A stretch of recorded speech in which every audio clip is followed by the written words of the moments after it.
Die Cybers Connectware ist eine Software, mit der Kunden in ihrer Fabrik eine zentrale Datenplattform bereitstellen können. Diese Plattform hat alles an Bord, was man für die Erfassung und vielfältige Nutzung von Maschinendaten benötigt. Und das auf eine Weise, die selbst in komplexesten Szenarien, also mit Hunderten oder Tausenden Datenquellen, handhabbar bleibt.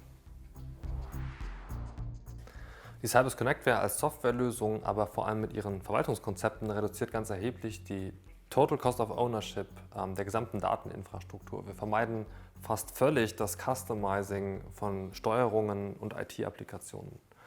Spätestens ab dem zweiten Digitalisierungsprojekt auf Basis unserer Software reduzieren sich die Kosten gegenüber allen anderen Lösungen ganz erheblich und das Risiko von allen Folgeprojekten sinkt fast auf Null.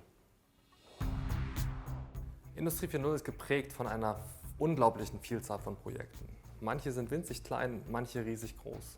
Manche betreffen einen einzigen Roboter und manche viele Fabriken weltweit.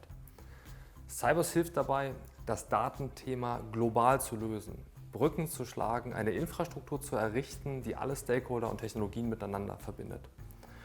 Unser Angebot besteht dabei sowohl aus Beratungskonzepten und Schulungen, aber auch ganz besonders aus einer konkreten Softwarelösung, die genau eine solche Infrastruktur ermöglicht.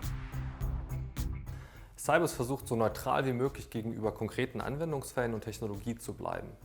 Wir wollen ja horizontal wirken, Unabhängigkeit ist unser Credo. Wir sind überzeugt, dass Industrie 4.0 nur mit einer absolut offenen Kollaboration Wirklichkeit werden kann.